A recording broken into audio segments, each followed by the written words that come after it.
वृन्दावनेश्वरी तवैव पदारविन्दम्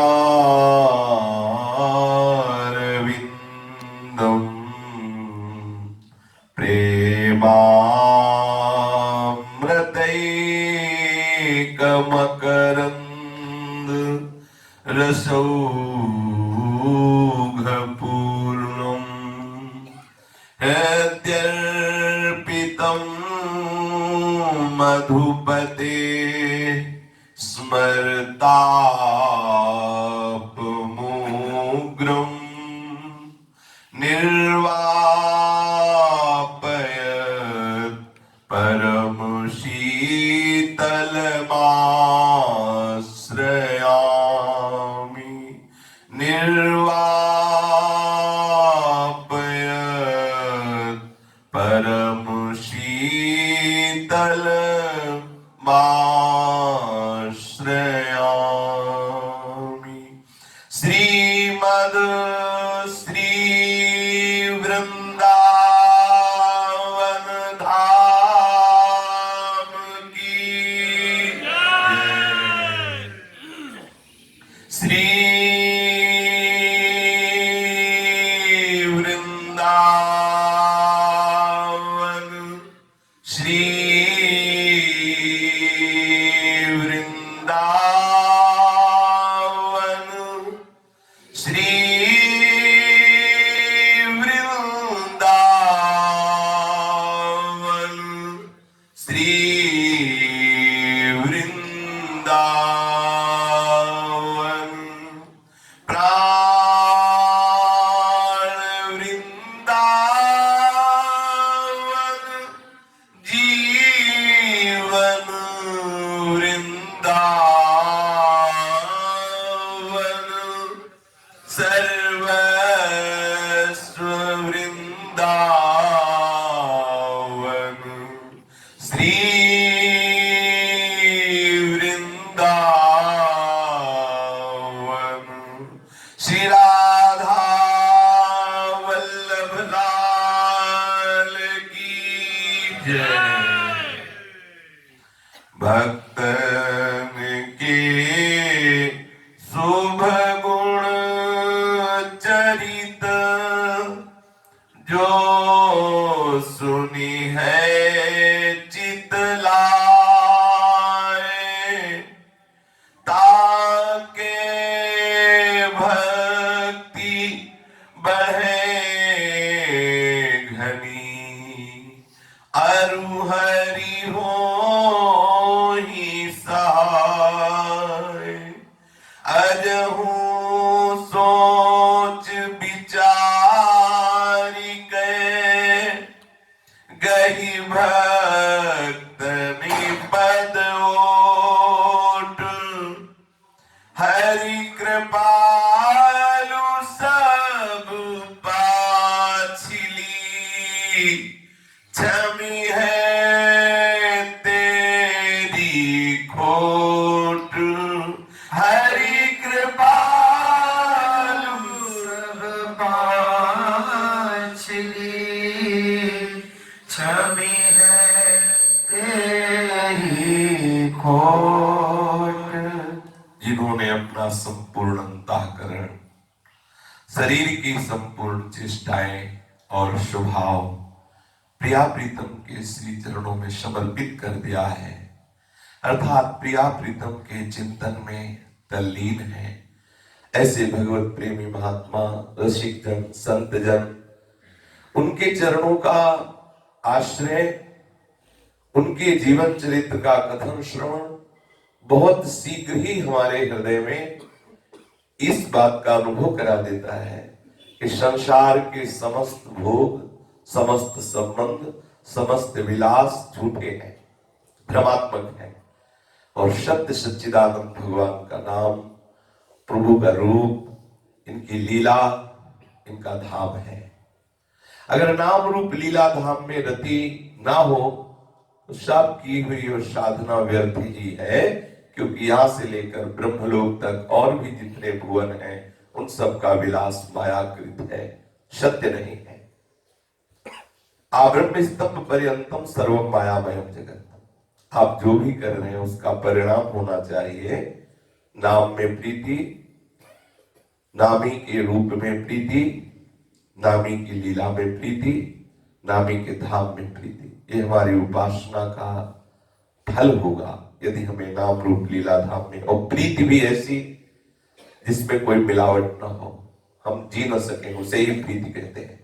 हम बिना नाम के, बिना रूप के, बिना लीला चिंतन के और बिना वृंदावन धाम के आश्रयवास के हम जी न पावे, इसे ही परम लाभ कहते हैं। वास्तविक बोध भक्तों की सभा में होने वाले भगवत चरित्र से वास्तविक बोध होता है। निश्चित समझ लीजिए, श्री ठाकुर जी का जो अद्भुत माया का नाश करने वाला ज्ञान है, वो केवल भक्तों के मुख से जो भगवत चरित्र होते हैं, भागवत चरित्र होते हैं, उन्हीं में छुपा हुआ है। त्वं भाव योग परिभावित सरोज आस्ते सुतेक्षित पथो ननुनाथ पुरुषाम यद्यधिया तवुरुगाय विभावयन्ति तद्वपुः प्रणयसे सदनुग्रहाय। जो प्रभु का मार्ग है, जो प्रभु का विशुद्ध ज्ञान है, वो केवल भक्तों की सभा में जो भगवान का यश गाया जाता है या महापुरुषों का यश गाया जाता है, उसके श्रवण से ही अनुभव में आता है। आश्रय सुत्रेक्षित पथो ननुनाथ पुंसाम।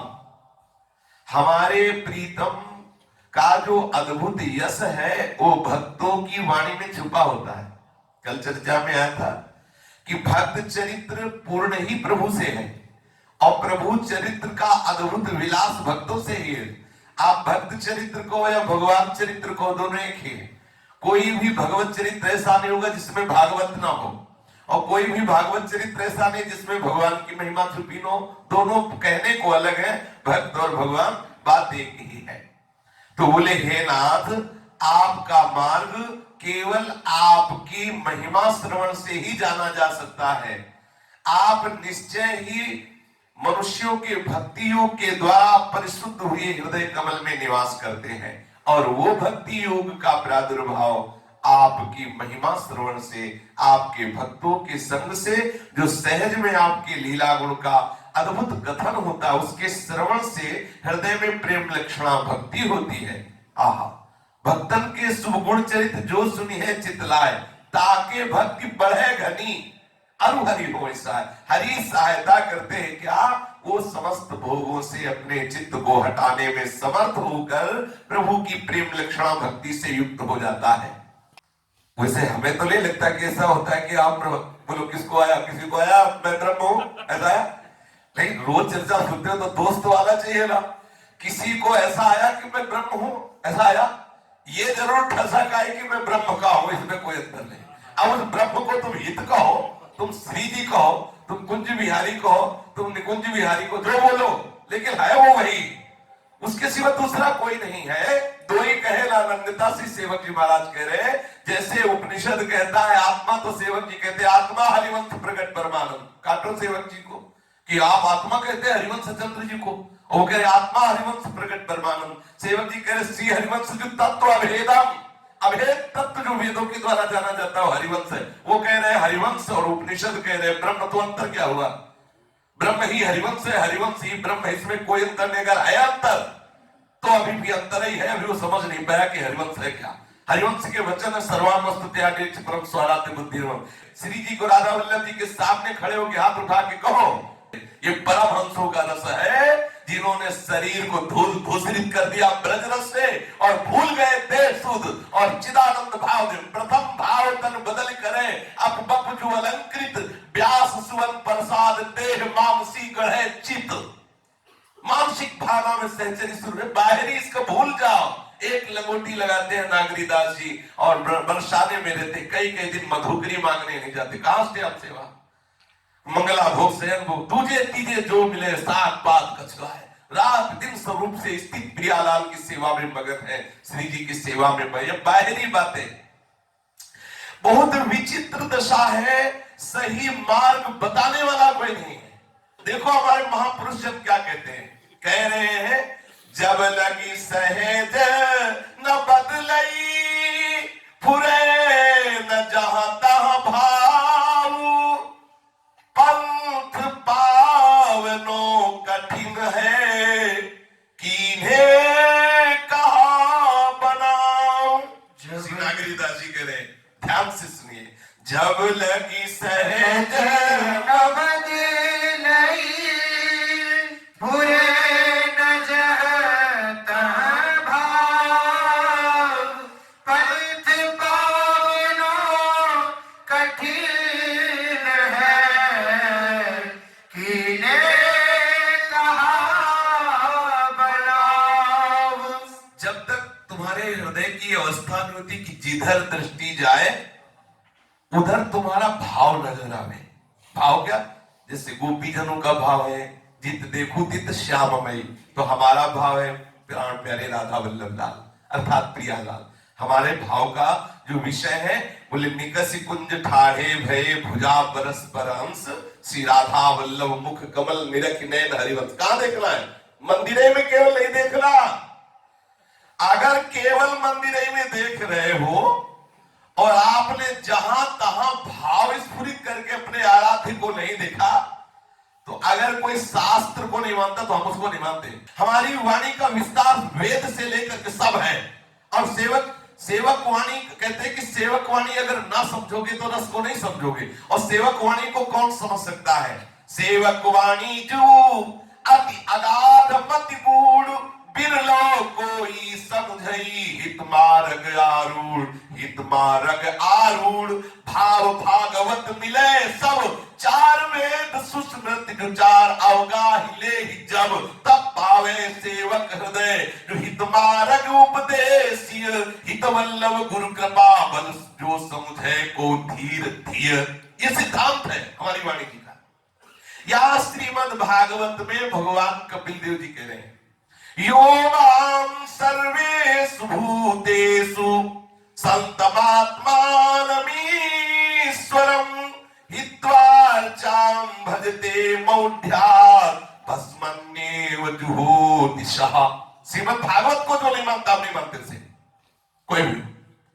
श्रीमद् भागवत को कहते हम नहीं मानते तो हम उसे नहीं मानते। श्रीमद् भागवत की कृपा से एक ऐसी स्थिति आती है जो उस रस में निबंध है, उसे लौट के वहां नहीं जाना। लेकिन कोई भी सृष्टि में अगर कह दे कि हम श्रीमद् भागवत को नहीं मानते तो कोई भी हम उसे नहीं मानते। श्रीमद् भागवत साक्षात वांग में श्री कृष्ण का स्वरूप है। कोई भी संप्रदाय, कोई भी सिद्धांत इसके बिना ऊंचे नहीं चढ़ सकता। ये वो सीढ़ी है श्री स्वामी हरिदास जी की जो अद्भुत नित्य विहार स्थिति। भगवत रसिक जी कह रहे हैं, प्रथम भागवत सुने भक्त भगवत वाणी। पहले कह हमारे यहां श्री सेवक जी महाराज कह रहे हैं, श्री सुखमुख जो वचन सुनाओ तब श्री हरिवंश सुनाम कहो, मन सुमिरन बिसरे नहीं। यहां कह रहे हैं कि यदि मैं सबकी आत्मस्वरूप से विराजमान हूं, जो नागरीदास जी कह रहे हैं, कह रहे जब लग सहज न बदलई, फुरे न जहां का भाव। जहां भी आपकी दृष्टि जाए आपका भाव होना चाहिए कि मेरे प्रिया प्रीतम इस रूप में विराजमान है, इसके हृदय मंदिर में प्रिया प्रीतम विराजमान।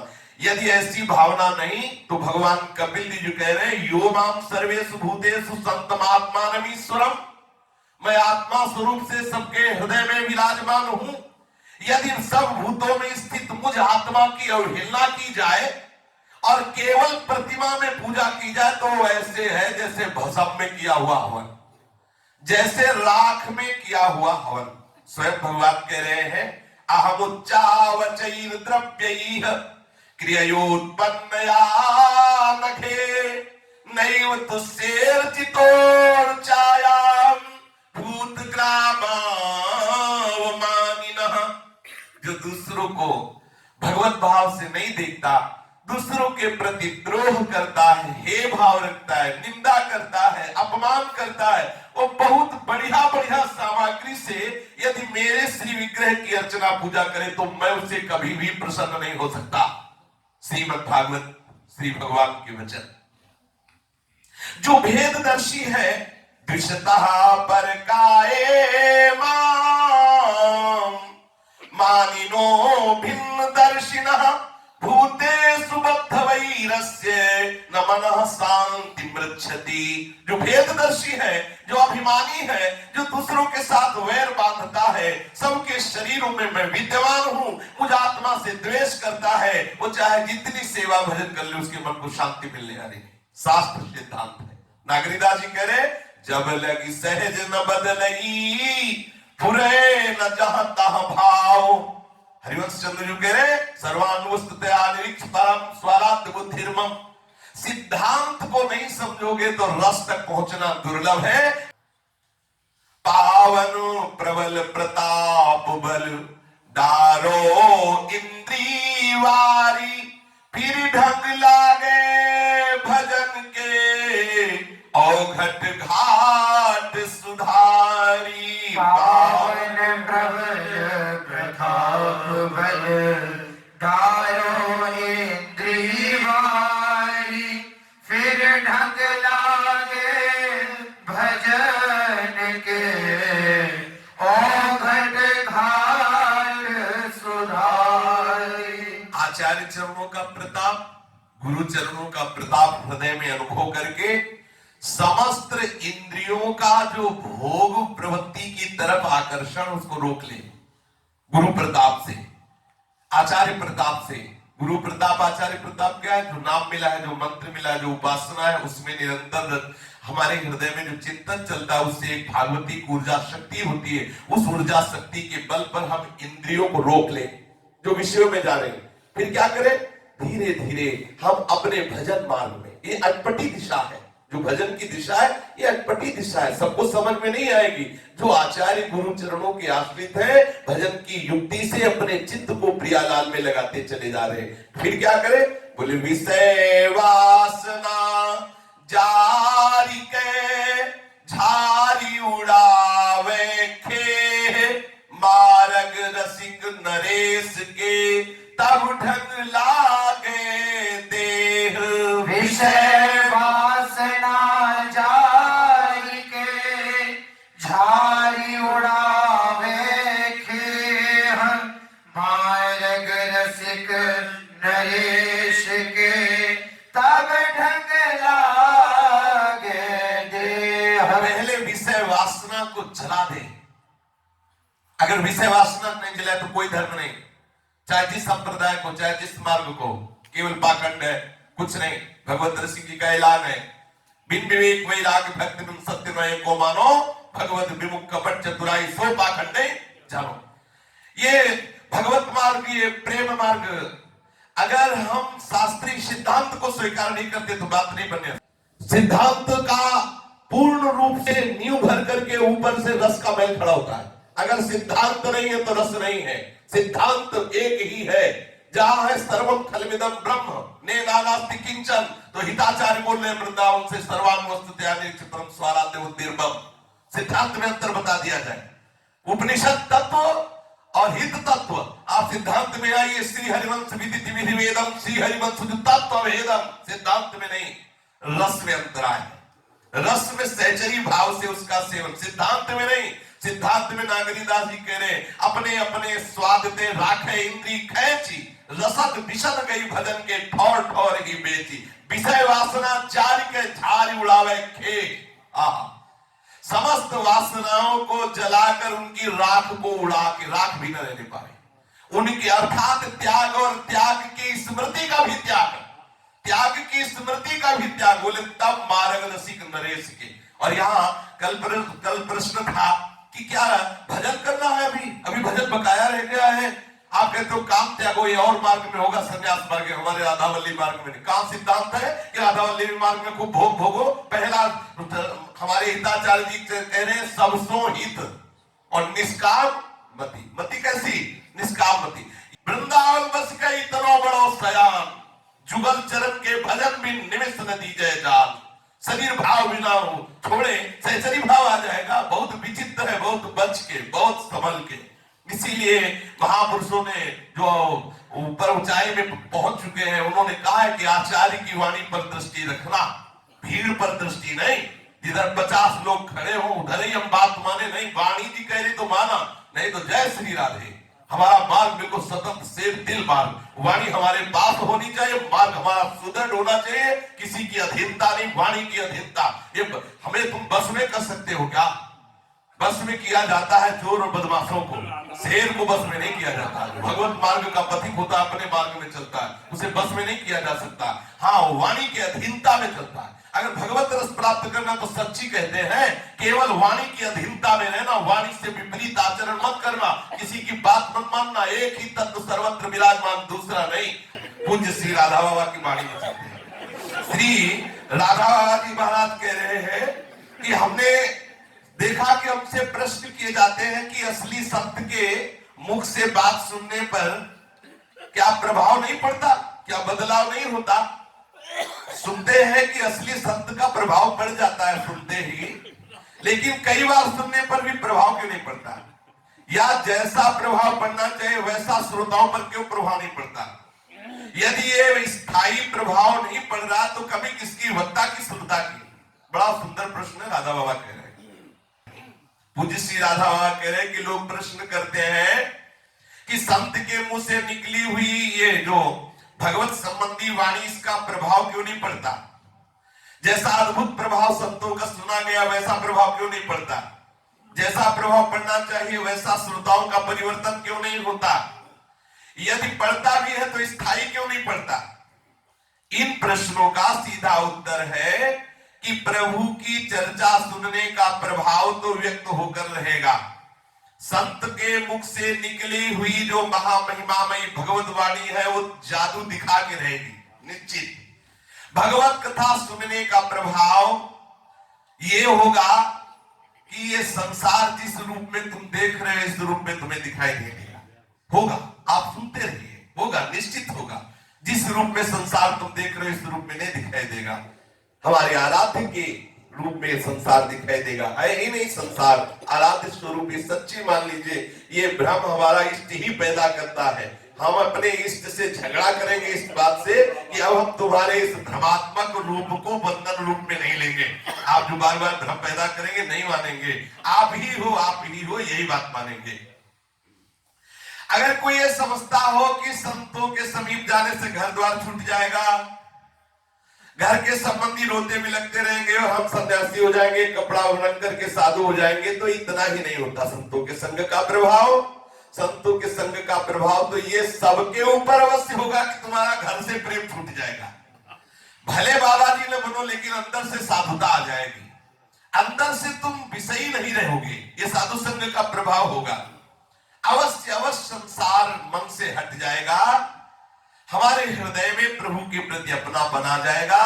संसार के चढ़ाव उतार का प्रभाव तुम्हारे हृदय पे नहीं पड़ने लगेगा। ऐसी स्थिति साधु संग से आएगी। अभी हमारी ये दशा है कि क्षुद्र से कारण आने पर हमारे हृदय का नक्शा पलट जाता है। हम कहते हैं कि हम भगवान की कथा सुनते हैं, हम राम जी की कथा सुनते हैं, हम कृष्ण जी की कथा सुनते हैं और सभा में खड़े होकर बोल देते हैं कि हमें राम जी या कृष्ण जी से बढ़कर कोई प्राण प्यारा नहीं है। ये आप अपनी आत्मवंचना कर रहे हैं। देख लो, आपको शरीर प्यारा है, आपको भोग प्यारे हैं। यहाँ कह रहे हैं कि हमें राम जी प्यारे, हमें कृष्ण जी प्यारे, हमें प्रभु प्यारे। आप अपनी झूठी बात मत कहो, आत्मवंचना मत करो, आत्मशोधन करो। पता चल जाएगा कि तुम्हें शरीर प्यारा है, भोग वासनाएं प्यारी है, अनुकूलता प्यारी है, व्यवस्था प्यारी है। अभी राधा वल्लभ जी प्यारे नहीं, प्राण प्यारे प्रभु नहीं है। आत्मवंचना मत करो। जब प्रभु प्राण प्यारे हो जाएंगे तो कुछ और नजर ही नहीं आएगा, क्योंकि प्रभु है, उनके सिवा और कोई नहीं। ये स्थिति आ जाएगी। भगवत कथा के इस महात्म को ध्यान में रखकर इस पर ध्यान देते हुए सुनिए कि हमारे जीवन की जरूरत भगवत प्रेम है, ना कि भोग वासना है, ना कि अनुकूलता, ना कि मेरे मनोइच्छित पदार्थ। ध्यान दीजिए, आपके जीवन की समय धरा क्या है? क्या आपको प्रभु चाहिए या प्रभु से अनुकूलता चाहिए, इच्छित भोग चाहिए? ये अतिशयोक्ति नहीं। कोई करके देखे, साहस बटोर के देखे, लेकिन ये सोडा वाटर की तरह साहस नहीं होना चाहिए कि अभी अभी हाँ भगवत प्राप्ति चाहिए और आगे थोड़ा सा विषय चारा डाला गया, वो कभी हो जाएगी भगवत प्राप्ति, पहले से भोग लेते हैं। दुर्दशा यही है, यही है। ये लंबी लंबी बातें बिल्कुल इसीलिए हमारे पचती नहीं है। ये समुद्र की तरह स्वभाव बनाओ गंभीर और साहस से एक एक कदम आगे बढ़ाते चले जाओ। लहराओ समुद्र की तरह, कोई भी तुम्हारी लहर को तोड़ न सके। घंटों टकराता रहे लेकिन तुम्हारी को तोड़ न सके। कोई भी विषय एकांत में घंटों तुम्हारे समीप रहे लेकिन तुम्हें परास्त न कर सके। तुम्हारे अंदर की मांग यही होनी चाहिए, मुझे श्री जी चाहिए, मुझे प्रिया प्रीतम चाहिए। हाँ बिल्कुल, अगर आप टूट रहे हैं तो अभी बात बनी नहीं है। अभी तुम्हारे अंदर वो बात नहीं आई कि हमें राम प्यारे हैं, कृष्ण प्यारे हैं या श्री जी प्यारे हैं। उसी दिन आपको सुनिश्चित देखने को मिलेगा कि तुम्हारे हृदय में एक आनंद का समुद्र उठेगा और वो तुम्हारी समस्त वासनाओं को डुबो देगा। आप लड़ना सीखे, अंदर से जो वासनाओं का प्रवाह आता है आप उसको सहना सीखे, जलना सीखे, तब हृदय से आएगा कि प्रिया प्रीतम मेरे फिर कोई परास्त नहीं कर सकता। यदि संत संग कर रहे हैं तो आप ये विश्वास कर लीजिए कि आप जो सुन रहे हैं उसका मनन कीजिए, निश्चित एक दिन ये दशा आ जाएगी कि आपको कोई परास्त नहीं कर पाएगा। यदि आप वचना करते रहे, ऊपर से बोलते रहे कि हम बहुत बढ़िया है, हम बहुत ऐसा वैसा, तो फिर अंदर पुलाई बनी रहेगी और ये विषय आपको परास्त करते रहेंगे। गोस्वामी तुलसीदास जी कह रहे हैं, यो मन कबहू तुम्हें न लाग्यो, यो मन कबहू तुम्हें न लाग्यो। ज्यों छल छाड़ी स्वभाव निरंतर रहत विषय अनुराग्यो।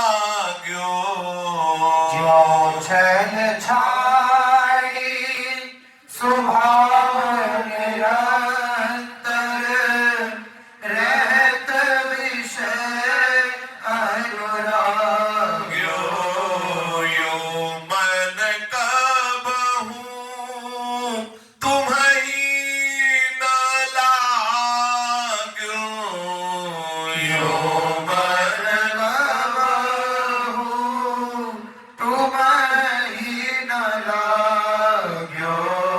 ज्यों चितई पर नारी सुने पातक प्रपंच घर घर के। ज्यों चितई पर नारी सुने पातक प्रपंच घर घर के।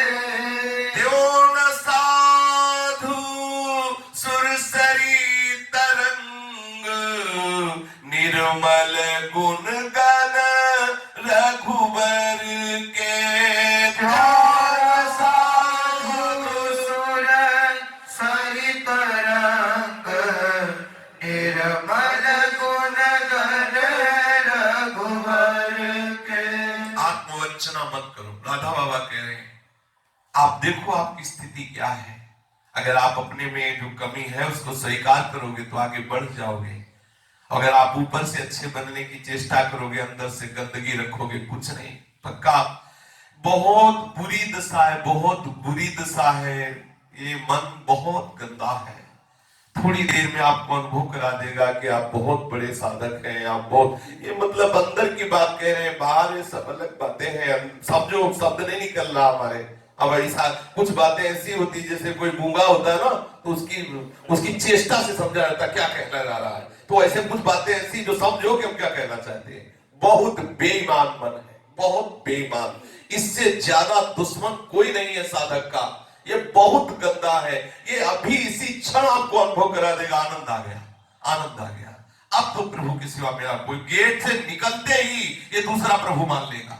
बिल्कुल इतना तन्मय कर देगा, कहीं भी प्रभु नहीं रह जाएंगे, केवल विषय रह जाएगा। ये सब अनुभव की बात कहता हूं, हृदय के अनुभव की बात कह। अभी आंसू चलेंगे हाँ राधा, और बाहर निकलते ही पूछो मत, बहुत दुष्ट है, इस पर विश्वास नहीं किया जाता।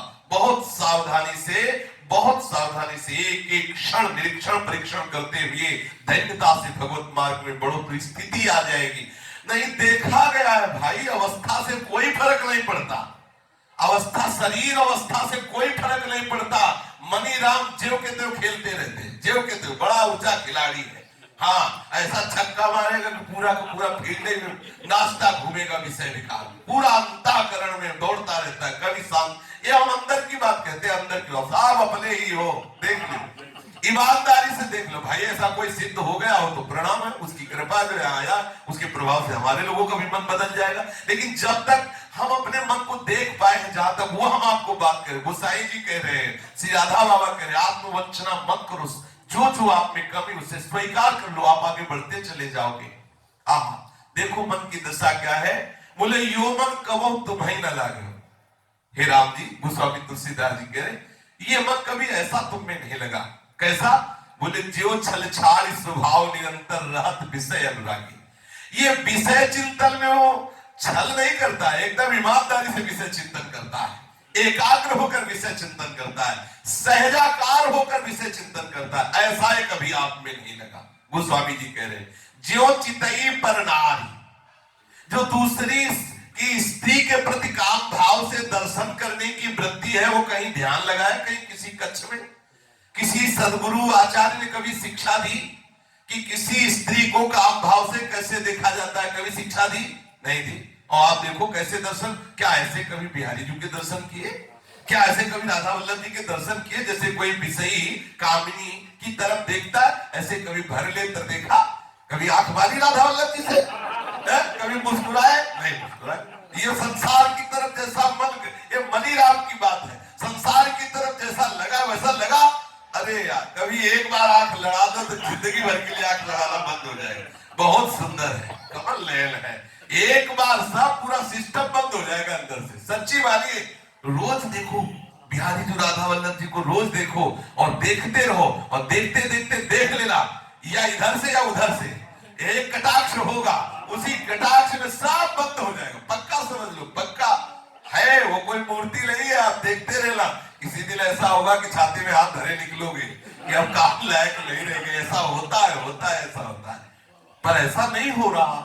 ये मन ज्यो चितई पर नारी, ज्यो चितई पर नारी, सुने पाठक प्रपंच घर घर के।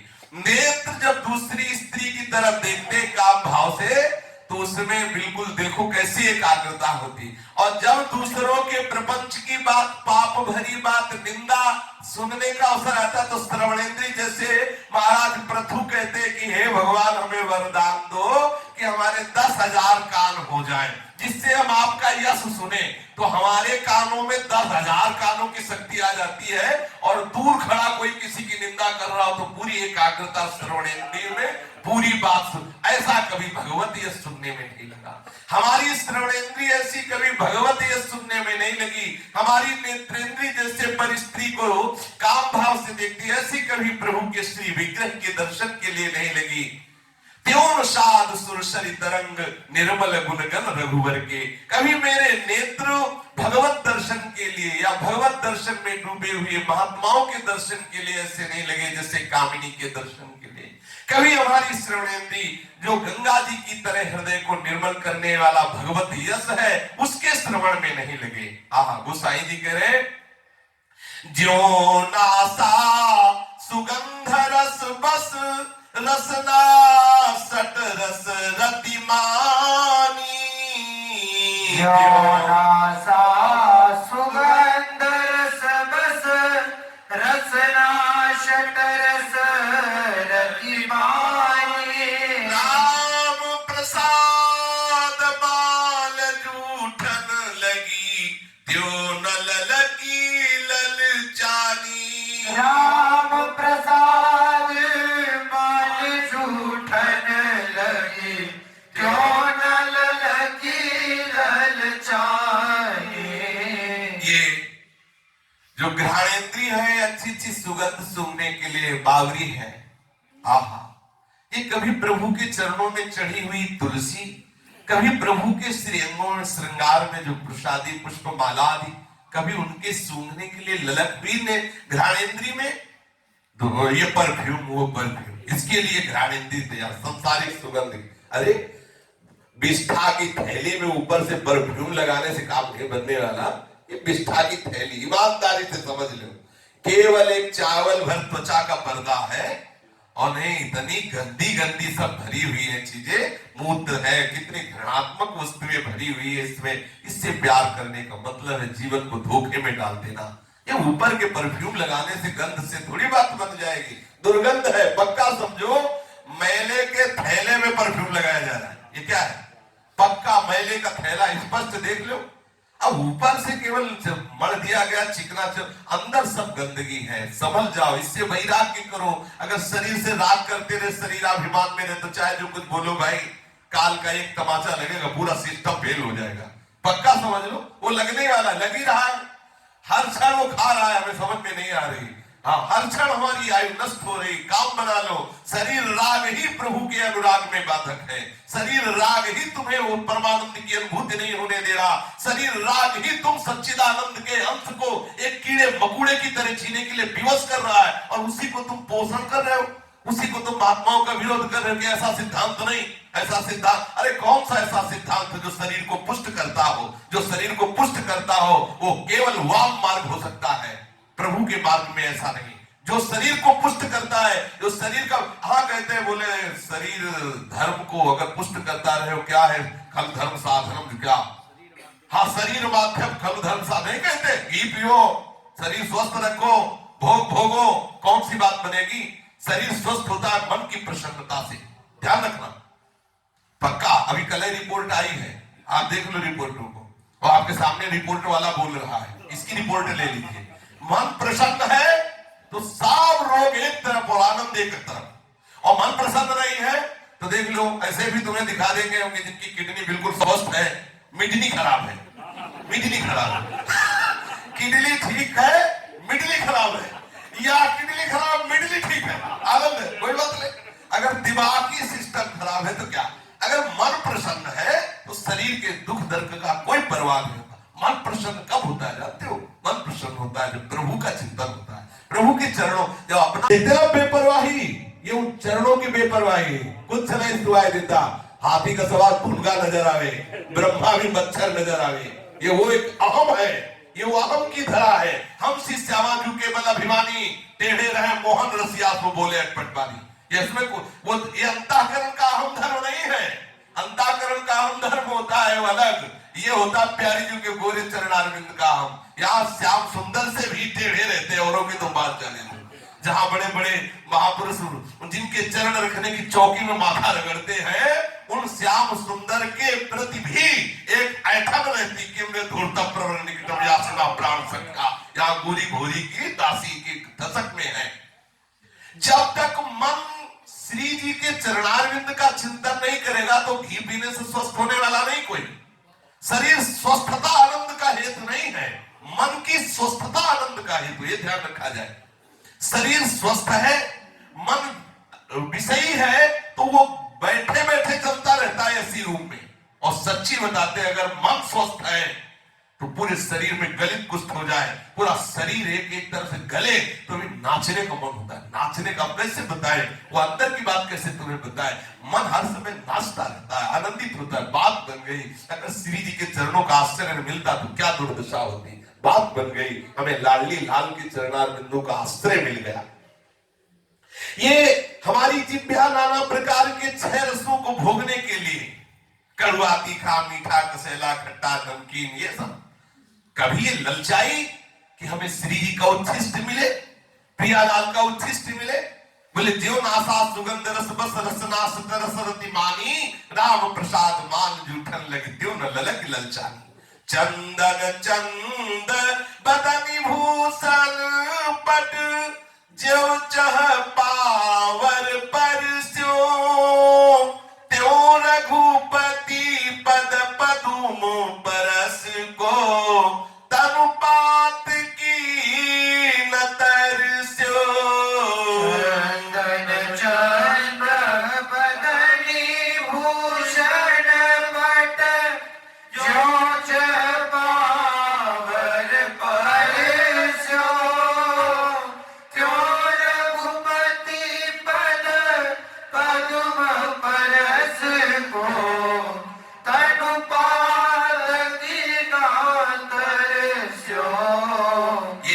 शरीर में अगर आग लगाना, चंदन लगाना, सुगंधित लेप लगाना जितना अच्छा लगता है, जितना चंद्रवदनी युवती का स्पर्श अच्छा लगता है, जितना सुंदर कोमल कोमल कपड़े का स्पर्श अच्छा लगता है, क्या कभी मन इस तोगेंदी के साथ प्रियालाल के श्री चरणों के स्पर्श के लिए लालायित हुआ? क्या कभी इसने ऐसी आकांक्षा की कि प्रभु का प्रसादी वो कब चंदन मिलेगा, कब प्रभु के श्री अंगों की सेवा का अधिकार मिलेगा, कब श्री प्रियालाल के श्री चरणों के स्पर्श करने का सौभाग्य में कभी नहीं लगा। ये जैसा बाहर विषयों का चिंतन करता रहता है, ये कभी हे प्रभु आप में नहीं लगा।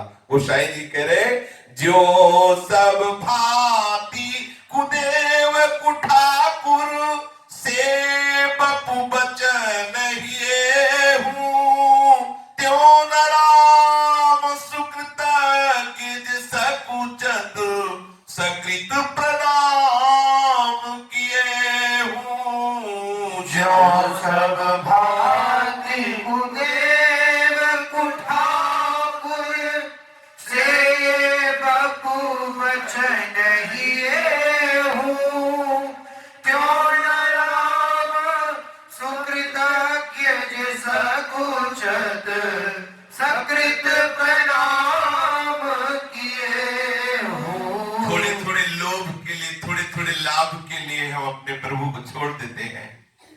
किसी धनी मानी पुरुष के आगे हाथ पसारते हैं तो कभी ऐसे देवताओं से हाथ पसारते हैं जो स्वयं में कोई भी आनंद की स्थिति में नहीं। आप क्या समझते हो, देवता लोग आनंद की स्थिति में? भोग के कीड़े हैं, भोग के कीड़े। आप देख लो, देवराज इंद्र एक महात्मा की पत्नी के लिए कैसा स्वरूप धारण करके जाता है और क्या श्राप मिलता है उसको। आप देख, देवराज इंद्र, और देवता की तो बात जाने दो। ये जो भगवत चरणारविंद के चिंतन में लगे हुए महात्मा जन हैं, इनको जो सुख है वो किसी भी देवता को सुख नहीं। वो स्वामी जी कह रहे, छोटी छोटी मांगों की पूर्ति करने के लिए, ये कुदेवों की आराधना करने के लिए मन तैयार है। किस किस देवता की, किस किस को स्वामी नहीं बनाया। कोई धनी मानी, कोई देवता हमारी कामना की, हमारी वासना की पूर्ति कर दे। क्या कभी ऐसा मन हे करुणा में प्रभु आपके श्री चरणों की सेवा के लिए लालायित हुआ? जो थोड़ी सेवा को बहुत करके मानते हैं, जो एक बार प्रणाम कर दे तो ठाकुर सकुचा जाता है, किसे क्या दे। ऐसे ठाकुर को रिझाया कभी? मन से बार बार संसारी धनी मानी पुरुषों को या उन देवी देवताओं को जिनसे हमारी भोग वासनाओं की पूर्ति होती है, क्या कभी ऐसे प्रभु को रिझाने की बात आई? चंचल चरण लोभ लगी लोलुप, द्वार द्वार जग बागे, राम सिंह आश्रम चलत त्यों भय न श्रमित अभागे। चंचल चरण लोभ लगी लोलुप, द्वार द्वार जग बागे, राम सिंह आश्रम चलत त्यों भय न श्रमित अभागे। यहाँ वहां छोटी छोटी कामनाओं की पूर्ति के लिए दौड़ते दौड़ते थक गए, बुढ़ापा आ गया, पर कभी पैरों ने विश्राम माना नहीं माना। जैसा लौकिक पूर्ति के लिए द्वार द्वार भटकने का स्वभाव है, क्या कभी ऐसा प्रभु के धाम की परिक्रमा, प्रभु के दर्शन के बाद, प्रभु के प्रेमी महाभागवतों के दर्शन के लिए क्या कभी हमारे चरण ऐसे चंचल हुए? कभी धाम के लिए, प्रभु के रूप के दर्शन के लिए, या प्रभु के प्रेमी महाभागवतों के जहां आश्रम, उनके दर्शन के लिए कभी नहीं। ये ठोकर खाई तो संसार के द्वार में भटकने के लिए। देख लो प्रभु हमारे मन की कैसी दुर्दशा है। ये आप में लगना ही नहीं चाहता, केवल बाहर से कहते हैं कि हम प्रभु से प्यार करते हैं। क्या हम ऐसा प्यार करते हैं? नहीं करते। श्री राधा बाबा कह रहे हैं कि आप अपनी वंचना मत करो, प्रभु में कपट त्याग करके प्रीति करने का स्वभाव बनाओ। प्रभु को बहुत अगर बुरा लगता है तो यही बुरा लगता है, कपट। प्रभु कह रहे मोय कपट छल छिद्र न भावा। किसी गोस्वामी जी दिखा रहे हैं कि मन की दशा, हम कहते हैं प्रभु के भक्त, लेकिन हमारे अंदर की दुर्दशा देखो। तो क्या आप जो सिद्ध भगवत प्रेमी महात्मा जन हैं, उनका समागम प्राप्त करके, उनके वचन सुन करके आप ये निश्चय नहीं कर सकते कि भगवत मार्ग में चलने पर ही परमानंद है? आप छोड़िए इस संसार के राग को। हम ये नहीं कहते कि आप बाबा जी बन जाइए, लेकिन थोड़े दिन के लिए आप देख लीजिए करके अंदर से विषय चिंतन को रोकिए, अंदर से विषय भोगों की लालसा में जो हमारा समय नष्ट हो रहा है, विषय भोग की चेष्टा में जो हमारा समय नष्ट हो रहा है, ये जितने भी संप्रदाय बने आनंद सिंधु की प्राप्ति के लिए बने। पक्का समझो, ये बहुत कड़वा लगता है जब कोई संप्रदाय की बात ऐसा करके मेड़ बांध करके राग द्वेष की स्थापना की बात करता है। ये जितने भी आचार्य रूप में आए, एक ही प्रभु आए, दो नहीं आए।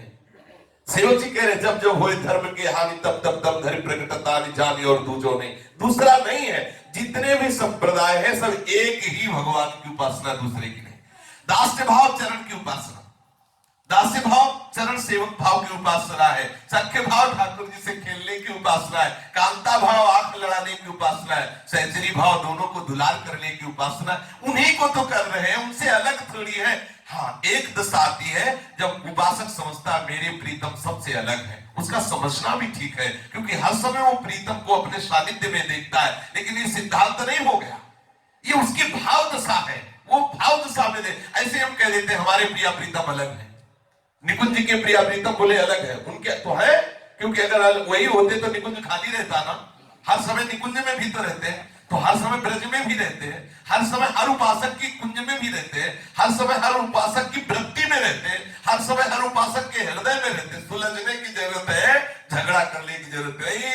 प्रिया प्रीतम 10-20 हजार नहीं है, प्रिया प्रीतम एक ही है। भाव के अनुसार वो अनंत जगह में विराजमान है, अनंत भाव करने वाले उपासकों की भावना में विराजमान। इसी समय हम श्री जी का श्रृंगार कर रहे हैं, तो इसी समय कोई भोग लगा रहा है, तो इसी समय कोई सारंग राग गा करके रास की भावना कर रहा है। इसी समय सारंग राग जो दिन में होता है, तो इसी समय ठाकुर जी एक जगह सारंग राग से नृत्य कर रहे हैं, एक जगह भोग पा रहे हैं, एक जगह स्नान हो रहा है, एक जगह श्रृंगार हो रहा है। अब लगेगा कि देखो हमारे ठाकुर तो सारंग राग में नृत्य कर रहे हैं, तो होंगे कोई तुम्हारे ठाकुर जो भोग पा रहे हैं। ये भाव की दशा है, ठाकुर थोड़ी अंतराय में आ गए। यही तो हमारे प्रभु की भगवत्ता है कि शास्त्रों उपासकों के हृदय में उनके भावानुसार वैसे ही अनुभव में आते हैं।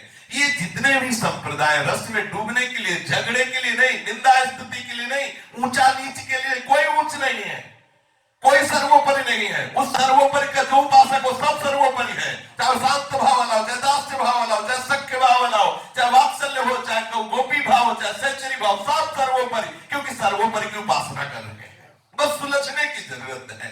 पूज्य श्री राधा बाबा के जीवन चरित्र की तरफ चलते हैं। पूज्य बाबा के हृदय में दृढ़ निश्चय हो गया कि हमें संन्यास लेना है।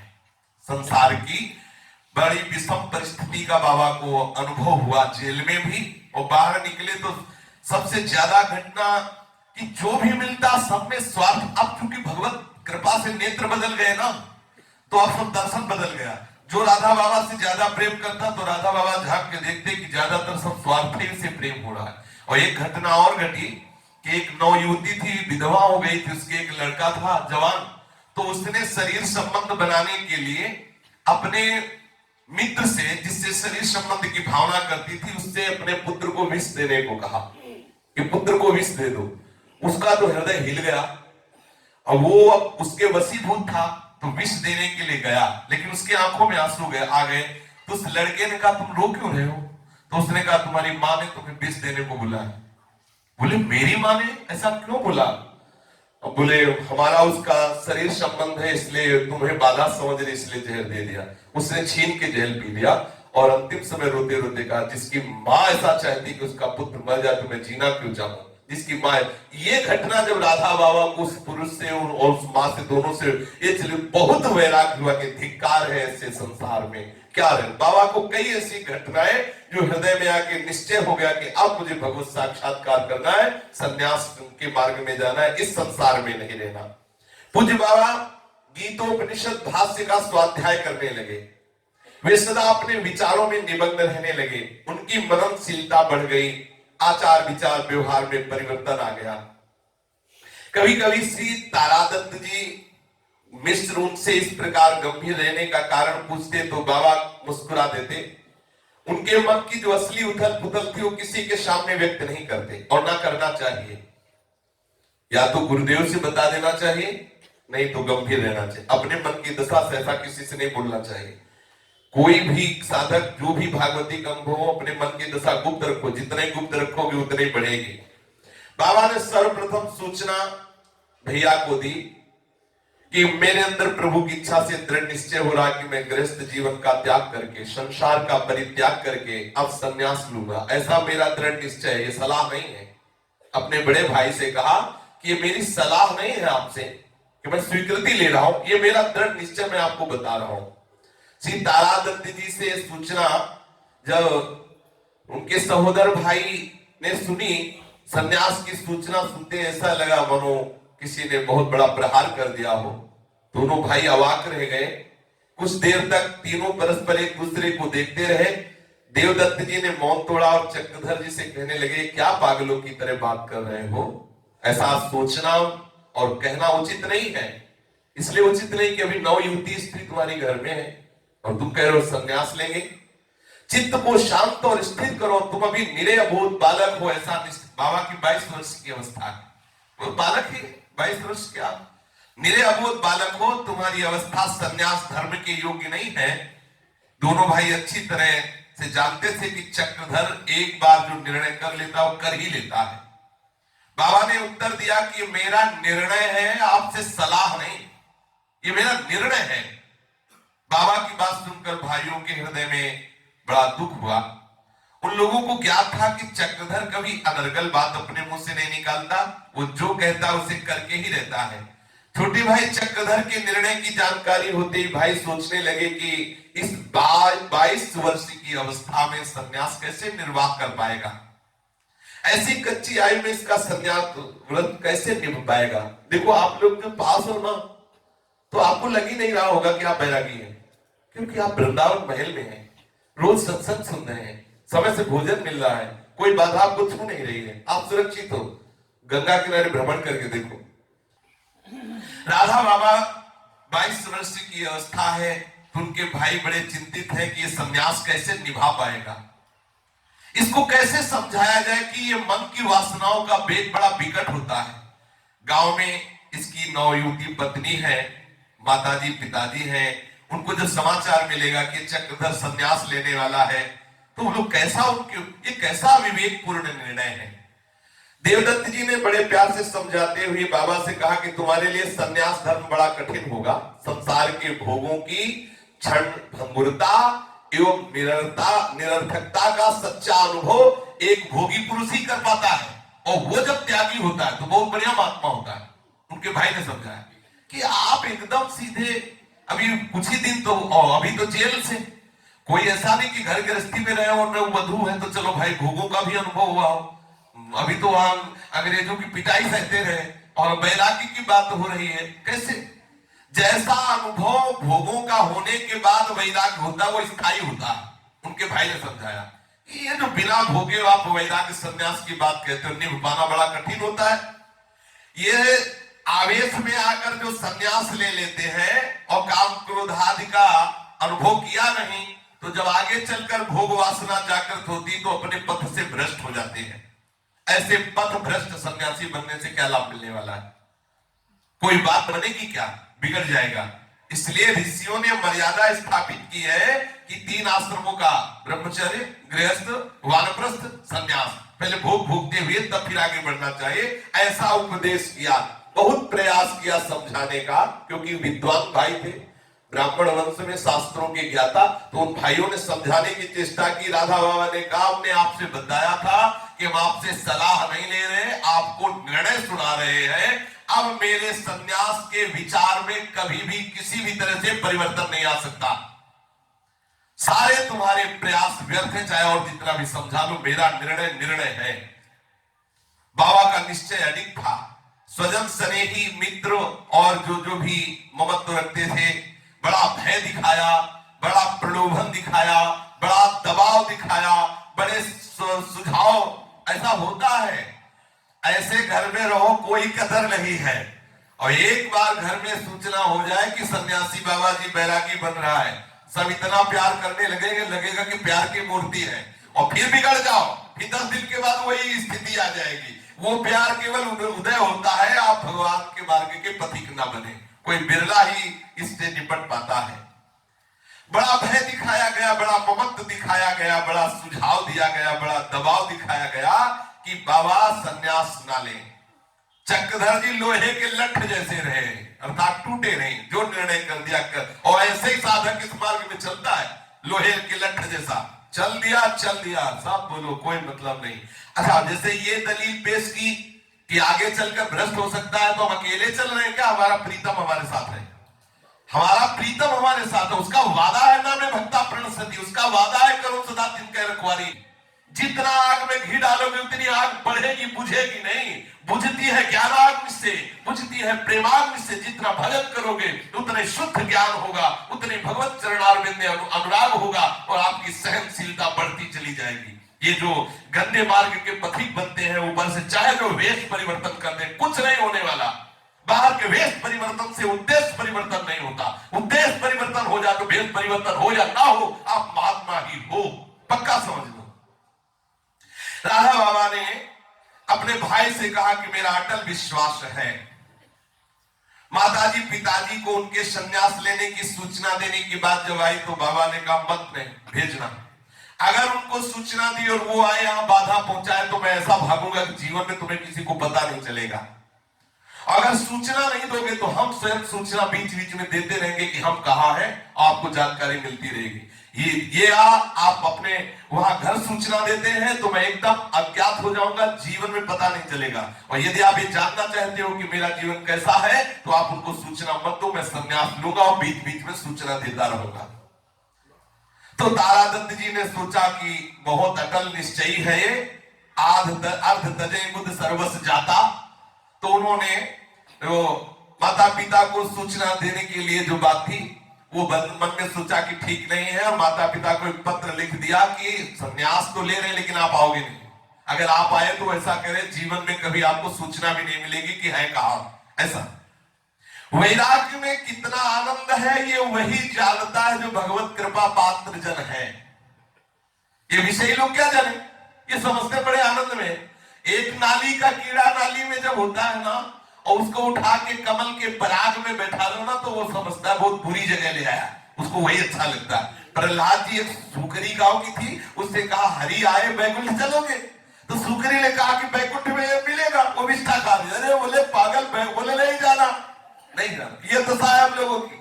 हमें चाहिए अगर बैकुंठ भी चाहिए जाना पड़े तो वहां ये जो हम गंदे भोग भोग रहे हैं मिले तो बैकुंठ, नहीं तो घबराहट पैदा होती है किस काम का बैकुंठ, पता ही नहीं ना कि सुख क्या होता है। वैराग्य में सुख होता है ये किसको पता? किसी वैराग्यवान को पता। वैराग्य के बाद जो अनुराग में सुख है वो वैरागी भी नहीं जानता। जो वैराग्यवान को सुख है वो एक विषय ही नहीं जानता, चाहे चक्रवर्ती सम्राट क्यों न हो।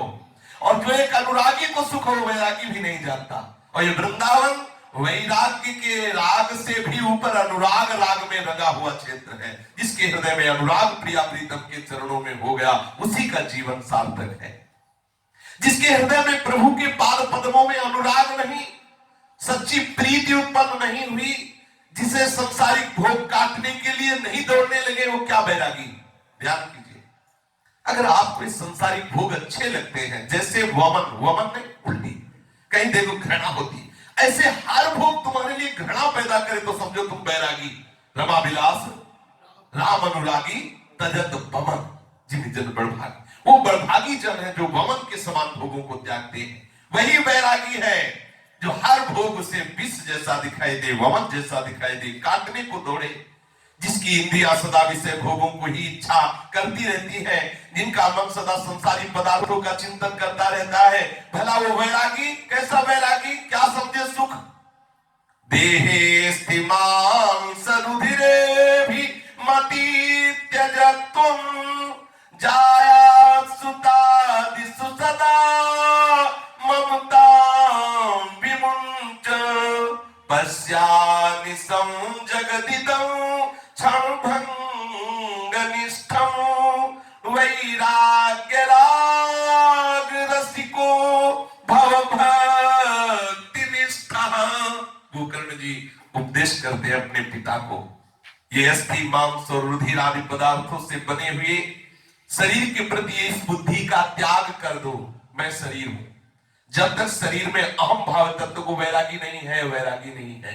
देश बदलने से, भेष बदलने से वैरागी नहीं, शरीर का भाव हट जाए उसे वैरागी कहते हैं। जब तक ये अहमता है, देह में भोगों में ममता है, तो किस बात का वैरागी? स्त्री पुत्र कुटुंब परिवार वालों में जो ममता है और शरीर में जो अहमता है, इसी का त्यागना तो वैराग्य है। स्त्री पुत्र कुटुंब परिवार वालों से ममता न रखे, इस क्षण भंगुर संसार की वास्तविक स्थिति को समझते हुए वैराग्य से प्रेम करने वाला बनकर सदा भक्त निष्ठ होकर जीवन बिताए तो सच्चिदानंद सुख में डूबता है। बाबा ने निश्चय कर लिया कि शारदीय पूर्णिमा को हमारा संन्यास होगा। संन्यास का अर्थ है अग्नि स्वरूप जीवन। ये संन्यास कोई खिलवाड़ थोड़ी है। कोई ऐसा समझता हो कि संन्यास खिलवाड़ है, बोले सन्यासी तो ऐसे बात करते हैं सन्यासी जैसे कोई विषयी को कहते हैं विषयी। सन्यासी समझते हो अग्नि स्वरूप है। सन्यास में आप खिलवाड़ समझते हो क्या? सन्यास आप ऐसे मत समझ लेना सन्यास की। अरे इस समस्त प्रपंच से जो जीवन मुक्त हो गया वो महापुरुष कोई साधारण पुरुष है? ये जीवन मुक्तों का भाई देखो तैयार है, और उसमें थोड़ी चीनी और मिला दो, प्रेमी हो गया। सन्यासी कोई निकृष्ट बात थोड़ी, वो तो तैयार भूमि है। इसीलिए हर सिद्धांत में सबसे नीचे है शांत रस। शांत रस है संन्यास रस। जो अपने जो 5 भाव है उनमें जो न्यू भाव है वह शांत रस। शांत रस में यदि नहीं पहुंचा तो ऊपर के भाव में पहुंच ही नहीं सकता। बिना संन्यास हुए, संन्यास समस्त कर्मों का न्यास, समस्त भोगों का न्यास, समस्त कामनाओं का न्यास जब प्रभु के चरणों में हो जाता है तभी तो अनुराग बढ़ता है। हम संन्यास का मतलब समझते हैं कपड़ा रंग लेना, ये बाहरी है। संन्यास गीता जी में लिखा है, ये तो सर्वाणि कर्माणि भाई संन्यास से मत पराहा अनन्य नेव योगे माम ध्यान तुपासते, ये संन्यास है। तो भगवान उसके लिए ठेका लेते हैं। तेसा हम उसी के नीचे श्लोक, तेसा हम समुद्रता मृत्यु संसार सागरा। संन्यास का अर्थ है अग्नि स्वरूप जीवन। पिछले जीवन का सब कुछ ज्ञानाग्नि में जलाकर स्वयं अग्नि स्वरूप हो जाना। और बड़ा कारुणिक प्रसंग होता है संन्यास में। ऐसा नहीं होता ये कोई खिलवाड़ वाली बात नहीं। दिगंबर किया जाता है, निर्वस्त्र होकर। 4 महात्मा होते, गंगा के समय गंगा जी में खड़ा किया, पूछा जाता है कौन है तुम्हारा? वो बोलता है भगवान नारायण के सिवा मेरा कोई नहीं। कितना करुणा में प्रसंग होता है। एकदम देव से गंगा में खड़ा होकर आर्त भाव से कहता है प्रभु के सिवा। फिर गुरु उसको उपदेश करता है, फिर ब्रह्म स्वरूप का बोध कराने के जो मंत्र दिए जाते हैं, फिर उसे वस्त्र दे दिया जाता है कि अब तुम शरीर भाव से नहीं अपने स्वरूप भाव में स्थित रह करके इस मार्ग में आगे चलो। ये कोई साधारण मार्ग थोड़ी जो अगर कोई समझता है संन्यास को ऐसे बोलते हैं जैसे मानो कोई कूड़ा कर लो संन्यास। अरे संन्यास का स्वरूप समझो क्या है। अब भक्ति का स्वरूप संन्यास में ही छुपा हुआ है। संन्यास में ही भक्ति छुपी समझो। जो भोगों का, जो नाना प्रकार की कामनाओं का, जो नाना प्रकार के सुख स्वादों का लगा हुआ है, वो कहीं भक्ति का मोह कर सकता है क्या? भक्ति प्रभु को लेकर के है और संन्यास आत्मा को लेकर के। आत्मा ही प्रभु, प्रभु ही आत्मा, कोई भेद थोड़ी। वो तो भेद बुद्धि का है, समझ में नहीं आता। रस में जाके भेद हो जाता है, वो ब्रह्मानंद में स्थायी हो जाता है, वो प्रेमानंद में जाके विलसने लगता है। बस इतना अंतर होता है। इस महान व्रत का आदर्श है अग्नि। सब भस्म कर दिया, न कोई संबंध, न कोई वासना। संसार की सर्वथा उपेक्षा करके जीव मात्र में मैत्री भाव रखना। संपूर्ण संसारी संबंधों से अलग हो जाना। कोई नहीं मेरा। क्या एक भक्त ऐसा नहीं करता क्या? जो उच्च अवस्था को भक्त पहुंचता है तो ये सन्यास ही तो है। जननी जनक बंधु सुत दारा तन धन धाम सुहृद परिवारा सबकी ममता ताग बटोरी मम पद मन बांध बर डोरी। बस सन्यास नहीं कहा गया, सन्यास शब्द उच्चारण नहीं किया गया है, तो ये सन्यासी सबका संबंध छूट जाए। पांचों भूले देश सन्यासी तो है, बहुत जोर का सन्यास है। समस्त परिग्रहों का त्याग, समस्त संबंधों का त्याग, भगवान निष्ठ होकर जो वैराग्य राग रसिक होता है वही परमात्मानंद का अनुभव करता है। सत्य गुण स्वरूप श्वेत वस्त्रों का भी परित्याग करके 3 गुणों से ऊपर त्रिगुणातीत हुआ एकमात्र परमात्मा में सदा स्थित रहना। नारायण के अतिरिक्त अन्य कोई नहीं है। सन्यासी का कोई नाम रूप नहीं, फिर भी बाहर संबोधन के लिए नाम रूप दिया जाता है। चक्रधर जी ने सन्यास दीक्षा लेने के लिए अपने अग्रभाताओं को सूचना दे दी, उनको राजी किया। जिस प्रकार नवागत वधू से मिलने के लिए अनुरागी युवक बेचैन होता है, वैसे ही बाबा बेचैन हो गए कि कितनी जल्दी मुझे सन्यास मिले। उसी प्रकार पूज्य बाबा संन्यास धर्म में दीक्षित होने के लिए चतुर्दशी तिथि की रात्रि को पूर्ण जगते रहे। सुबह होते ही हमारी दीक्षा होगी, बड़ा उत्साह, बड़ा आनंद है। गुरुदेव को रात्रि में निद्रा नहीं आई, अर्थात राधा बाबू को निद्रा नहीं आई। ध्यान एवं ब्रह्म विचार में रात्रि गुजार दी। प्रातः काल देखा पक्षियों का कलरव हो रहा है तो समझ गए अब प्रातः काल हुआ, तब नेत्र खोले। ध्यान में ही पूरी रात व्यतीत हुई। अरुणोदय से पूर्व नित्य कर्म से निवृत्त हुए। भगवती भागीरथी गंगा के तट पर गए। संन्यास की संपूर्ण प्रक्रिया संपन्न हुई। श्री राधा बाबा ने संन्यास के विषय में केवल इतना ही बताया कि हमारे संन्यास की दीक्षा, हमारे संन्यास का पूरा जो भाव है वो भगवान शंकर ही उसके साक्षी। क्या क्या हुआ उसका हम वर्णन क्या करें। बाबा ने ऐसा संबोधन किया। संन्यास होने के बाद बाबा का नाम पड़ा मधुसूदनानंद स्वामी। श्री राधा बाबा का नाम संन्यास में हुआ मधुसूदनानंद स्वामी, स्वामी मधुसूदनानंद जी। किंतु ये नाम कोई प्रचलित नहीं हुआ। उनको श्री स्वामी चक्रधर जी महाराज जी कहते रहे। बाबा को सब श्री चक्रधर, स्वामी चक्रधर जी महाराज जी कहते रहे। और यहाँ गीता वाटिका में श्री चक्रधर स्वामी का भी नाम अंतर ध्यान हो गया, हुआ श्री राधा बाबा, वो आगे प्रसंग में आए। वैसे संन्यास का नाम पूज्य बाबा का मधुसूदनानंद स्वामी, स्वामी मधुसूदनानंद जी महाराज। संन्यास लेते ही बाबा ने एक कठोर व्रत लिया कि जीवन में कभी भी किसी भी स्त्री का स्पर्श नहीं करूंगा। बाबा ने कठोर नियम लिया, जीवन में कभी भी हाथ से रुपया स्पर्श नहीं करूंगा। तो मन से स्पर्श की क्या बात, अर्थात दो चीजें जीवन में मैं निर्वाह करूंगा, कभी स्त्री का स्पर्श नहीं करूंगा, कभी किसी से द्रव्य नहीं लूंगा, केवल जन्मदात्री मां को छोड़कर। नियम लिया कि अगर मां आएगी तो उसको प्रणाम करूंगा, वो अगर हृदय से लगी तो उसे निषेध नहीं करूंगा। इसके अलावा जीवन में कभी स्त्री को स्पर्श नहीं करूंगा, कभी द्रव्य हाथ में नहीं छूंगा। संन्यास धर्म के अनुसार सन्यासी को एक बार की केवल अनुमति है कि अपने जन्मभूमि में माता के दर्शन करने के लिए जा सकता है। संन्यास लेने के बाद एक बार के लिए अनुमति है कि वो जा सकता है अपनी मां को प्रणाम करने के लिए, मां के दर्शन के लिए। यस्यास्ति वैष्णवः पुत्रः, श्री मिश्र दंपति के सौभाग्य की क्या सराहना करे। बाबा जैसा जिनका पुत्र हो, जिसके गर्भ से संसार त्यागी विरागी सन्यासी महापुरुष उत्पन्न हुआ हो, उन जगन माता अधिकारी देवी की कोख की क्या सराहना करे। संसार में माताओं की कमी थोड़ी है, गांव गांव घर घर में माता है, लेकिन कोई महान माता ऐसी होती है जो ऐसे महापुरुष को प्रकट करती है। श्री महिपाल मिश्र इनके पिता और अधिकारी देवी इनकी माता, जिनकी वृद्धावस्था का सहारा प्राणों से भी अधिक प्यारा सबसे छोटा पुत्र घर में संतानहीन युवती स्त्री को सदा के लिए छोड़कर सन्यासी हो गया। इस बात से उस माता का हृदय जो मोह भाव में फंसा हुआ कितना कष्ट होता है वो मां ही जानती है। माता साक्षात स्नेह की मूर्ति होती है।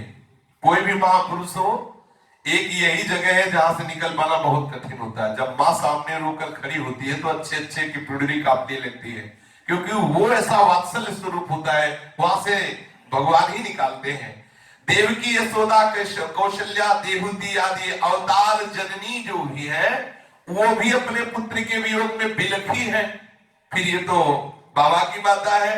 जब इन्होंने सुना था कि बाबा सन्यास ले तो बहुत ही रोई, पर उन्होंने लिख दिया था कि अगर यहाँ आई तो जीवन भर बता नहीं पाएंगे। मां के 4 पुत्र थे, परंतु किसी भी पुत्र के संतान नहीं थी। जो राधा के और 3 भाई थे उनमें से किसी के बेटे नहीं, इनके भी बेटा हुआ था, वो मरा हुआ था। बड़े लीला बिहारी ठाकुर है। मां को बड़ी खिन्नता रहती थी, लेकिन एक विश्वास था कि अभी 9 युवक है, 22 वर्ष का है चक्रधर, तो इसके कोई ना कोई संतान तो होगी। माता पिता को यही सब सुख रहते हैं, यही लालसा रहती है।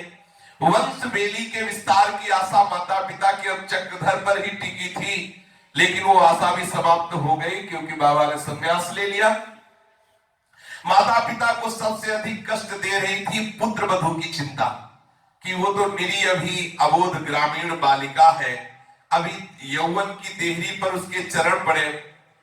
अब बाबा 22 वर्ष की अवस्था के, तो बाबा जब 14 वर्ष के थे तब बाबा का जो ब्याह हुआ था और उनकी जो पत्नी जगाधरी थी वो 9 वर्ष की थी। तो अब बाबा 22 वर्ष के, तो वो कितने वर्ष के होंगे? 17 वर्ष के। 17 वर्ष में तो यहाँ भी बच्चियों के ब्याह नहीं होते, और उस समय तो ऐसी प्रथा थी। इसलिए अभी तो यौवन अवस्था में अभी चरण भी नहीं पड़े थे, अर्थात पूर्ण रूप से यौवन अवस्था भी नहीं आई थी, और असमय में ही उनके पति सन्यासी हो गए। अब उनको जीवन भर पति होते हुए भी त्याग और तपस्या में व्यतीत करना होगा। बाबा ने तो सन्यास ले लिया, लेकिन वो बिना सन्यास के सन्यासी जीवन उनका व्यतीत होगा। बड़ा दुख था माता पिता को, कैसे वो लंबी आयु काटेगी। माँ का हृदय व्यथा से इतना व्यथित था कि दुख के तीव्र आवेग से उसका पूजा पाठ छूट गया। माँ को बड़ी श्रद्धा होने लगी भगवान पे। जो राधा बाबा की माँ थी, कि क्या भगवान है, 4 बेटे दिए, उनमें से एक भी बेटा नहीं जिनके मतलब बेटा हो। अब एक बेटा थोड़ा होनहार लगा, उसको सन्यासी बना दिया, तो पूजा पाठ में अश्रद्धा हो गई। बहुत विचित्र लीला बिहारी ठाकुर है, सब पूजा पाठ छूट गई माता की।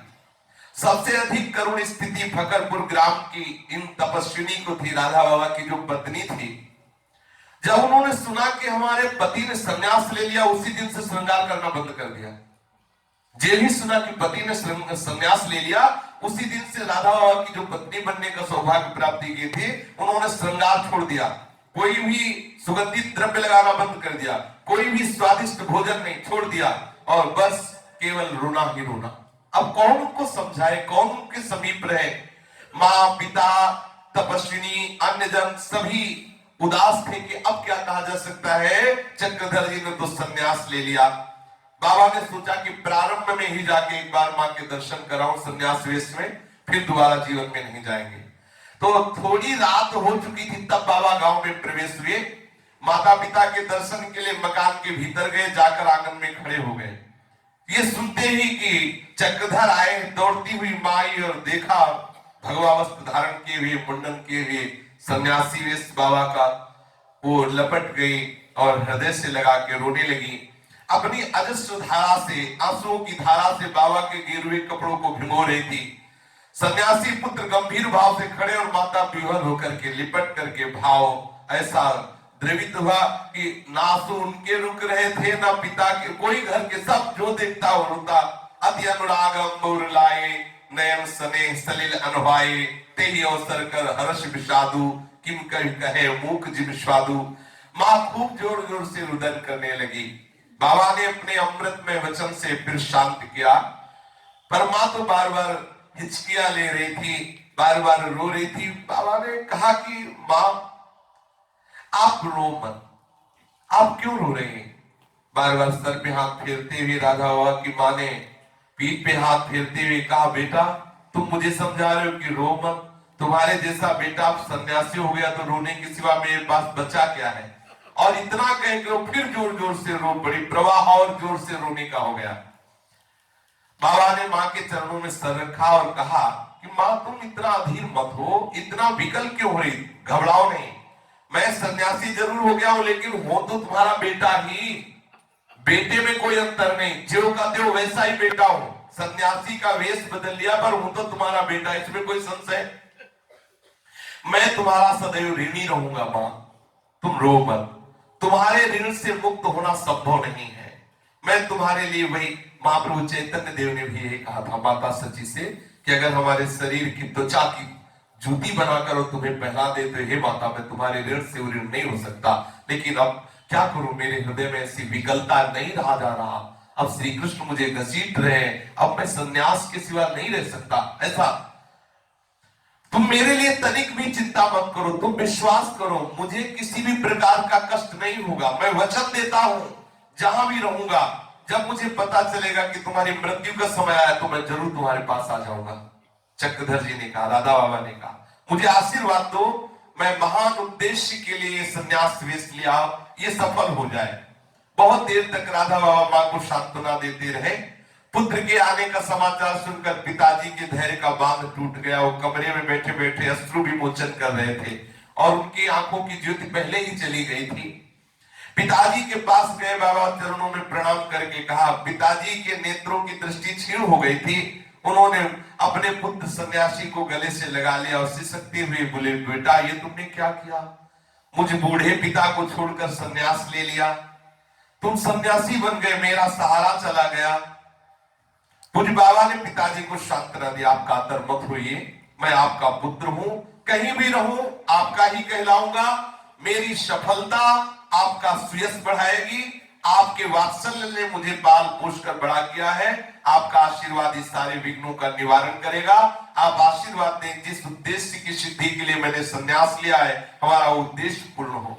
पिताजी को सांत्वना देकर बाबा मकान के आंगन में आ गए और उनका ध्यान उस तपस्विनी की तरफ गया। वो दूसरे कमरे में बैठी आंसुओं से आंचल भिगो रही थी। व्यथा की अभिव्यक्ति हो जाने के एकमात्र माध्यम रह गया था सिसकना, रोना। कुछ नहीं बोल रही थी, केवल रो रही थी। अब रोने का अधिकार ही कहाँ रहा कि अब किसी से लिपट कर बता सके कि मेरे हृदय में क्या दुख। माता पिता तो लिपट करके श्री चक्रधर जी से अपने दुखोद्गार प्रकट कर दिए, लेकिन वो तो दूर बैठी केवल रो ही रही थी। वो तो अपने दुखों के उद्गार भी नहीं बता सकती थी। माता पिता को कहने का अवसर दिया गया, लेकिन इनके लिए तो कहने का भी अवसर नहीं था। ऐसा दृश्य, सामने पति खड़े हैं, बस केवल रो रही है। आंगन में खड़े खड़े बाबा ने तपस्विनी के लिए संदेश भरे वचनों में कहा कि आज से हमारा और आपका संबंध भाई और बहन का संबंध रहेगा। नवीन बेला में नवीन संबंध तुम सार से स्वीकार करो। आज से कभी भी मत सोचना कि मैं तुम्हारा पति हूं। यदि उन्हें वांछित हो तो हम उनकी पढ़ने लिखने की व्यवस्था करवा देंगे। वो पढ़े लिखे और जीवन भार स्वरूप ना समझे, भगवत भजन करते हुए आनंद से जिए। तपस्विनी ने संदेश लिया, कुछ भी नहीं, वो कुछ बोली ही नहीं, बस अपने पति को संन्यास वेश में देखकर मौन रही और रोती रही। दोनों अधर उनके मूक रहे, कुछ नहीं बोली। उस तपस्विनी के मन में बार बार भाव उठ रहे थे कि आपके पावन चरणों की सतत स्मृति ही मेरे जीवन का आधार है। मैं किसी और भगवान को नहीं जानती, आप ही मेरे भगवान हो, और उन युगल चरणों पर सतत अश्रु अर्पण करना ही मेरी ये उपासना होती रहेगी। मैं आपके सिवा आपके चिंतन के सिवा, आपकी आराधना के सिवा और किसी को नहीं जानती। बाबा थोड़ी देर आंगन में खड़े रहे, बाहर आ गए। ग्राम के बाहर माताजी की आज्ञा कि 2-3 दिन तो रुकदा, तो ग्राम के बाहर बाबा रुके। घर में भी नहीं रुके, ग्राम में भी नहीं रुके। गृह के बाहर, उनका जो गांव के बाहर निवास स्थान रहा, माता उनको खूब लाड़ लड़ाती, दुलार करती। शौच स्नान के लिए ही केवल बाबा को अकेला छोड़ती। पुत्र को स्नान के लिए स्वयं जल रखती, अपने पुत्र को स्नान कराती, सब सेवा करती। स्नान कराते समय ढेर सारा सरसों का तेल बाबा के ऊपर डाल दिया। बाबा देखकर गंभीर हो गए, क्योंकि सन्यास धर्म में तेल नहीं लगाया जाता शरीर में। स्नान के पूर्व तेल लगाने, कड़वा तेल, सरसों का तेल लगाने की प्रथा है। माता भाव में आकर से तेल बाबा गंभीर हो, कुछ बोले नहीं। ऐसा नहीं दिखाया कि माँ ऐसा नहीं लगाना, लेकिन माँ समझ गई, बाबा की चेष्टा से समझ गई कि हमने गलती कर दी। अपने सन्यासी पुत्र के शरीर में तेल, फिर वो दोबारा तेल का प्रयोग नहीं किया। वात्सल्यवशात माँ ने जीवन में एक बार केवल बाबा के सन्यास मार्ग में एक बार केवल तेल, पहली बार माता जीवन में बाबा ने कभी तेल फेंका। बाबा अक्षरशः सन्यास धर्म का पालन करते हैं। अपने हाथ से बाबा को भोजन कराती माँ। एक बार पास बैठी हुई माँ से बाबा ने पूछा कि माँ, मैंने सुना तूने पूजा पाठ छोड़ दिया ठाकुर जी की। भोली माँ सहज रीति में कहा, वो भगवान भी भगवान क्या जो हमारा सर्वनाश कर दे, क्या उसकी सेवा, क्या उसका भजन। बड़े 3 बेटे, उनके कोई संतान नहीं, तेरे ऊपर आशा थी, तूने संन्यास ले, ये भगवान हम पर कृपा कर रहा है क्या? क्या भगवान की ऐसी पूजा? मेरा तो भगवान से विश्वास उठ गया, अब पूजा पाठ भजन मैं नहीं करूंगी। बाबा ने फिर मुस्कुराते हुए पूछा कि पहले तो बहुत पूजा पाठ करती थी, पूजा पाठ के बिना कुछ खाती भी नहीं थी, बड़ा नियम कठोर था, क्या सचमुच तुमने पूजा पाठ छोड़ दिया? माँ ने बताया केवल 2 माला करती हूं जब, बस। तो बाबा ने पूछा, जब तेरा विश्वास ही ठाकुर के ऊपर से उठ गया तो 2 माला क्यों जब करती है? तो माँ ने कहा कि 1 माला इसलिए करती हूँ कि शायद हो कोई भगवान, अगर कोई भगवान है तो 1 माला उसके नाम का जपती हूँ कि थोड़ी तो कृपा कर दे, सब विलास करता जा रहा है। और दूसरी माला इसलिए जपती हूं तेरे लिए, तूने इस कच्ची अवस्था में संन्यास लिया है, तो अगर कोई भगवान है तो मेरी 1 माला से मेरी बात सुन ले, क्या कि तेरी संन्यास धर्म में कभी कोई बाधा ना आए। बाबा रो पड़े, बाबा चीख के रो, अभी तक नहीं रोए थे इन लोगों के रोने पर। जब माँ ने ऐसा कहा कि मैं भगवान से प्रार्थना करती हूं कि संन्यास ले लिया, अच्छी बात है, लेकिन मेरी कोख में कहीं कलंक न लग जाए। अश्रु चलने लगा कि इतनी कृपा मां की, इतना दुलार। बाबा आवेश में आकर बोले, मां तू विश्वास कर, तेरी कोख को कभी भी कलंकित नहीं होने दूंगा। मैं किसी अचिंत शक्ति के बल से कहता हूं, अभिमान से नहीं। मेरे जीवन का संचालन कोई शक्ति कर रही, मुझे अनुभव में आता है। मैं तेरे वात्सल्य के बल पर कह रहा हूं कि तेरी कृपा मेरी रक्षा करेगी। कभी भी जीवन में संन्यास धर्म के विरुद्ध कोई ऐसा आचरण नहीं होगा जिसमें कोई कह सके कि तेरा लड़का ऐसा निकला। कभी तेरी कोख कलंकित नहीं होगी, अधिकाधिक उज्जवल कीर्ति होगी। अत्यधिक छलछलाते प्यार में भरकर मां ने सन्यासी बेटे को हृदय से लगा लिया। सिर से हाथ फेर, तेरे भगवान तुम्हारी रक्षा करे। 2-3 दिन बाद बाबा अपने ग्राम से प्रणाम करके विदाई ली। घर वालों की बात के आसपास के सब लोग बाबा को घेरे हुए थे, सबके आंसू चल रहे थे। बस बाबा ने ग्रीवा नीचे की और गांव से सब परिवार से ऐसे अनुमति लेकर के आखिर बाबा दोबारा नहीं मिलेंगे। एक बार संन्यास धर्म में होता है, कोई जाना चाहे तो एक बार मां से मिल सकता है, अन्यथा जीवन में भी कभी संबंध नहीं रखना चाहिए। जिस मार्ग के लिए हम आगे बढ़े हैं उस वस्तु का अनुभव करना चाहिए। शेष चर्चा की श्री राधा वल्लभ लाल की जय जय श्यामा, जय जय श्याम, जय जय श्री वृंदावन धाम, जय जय श्यामा,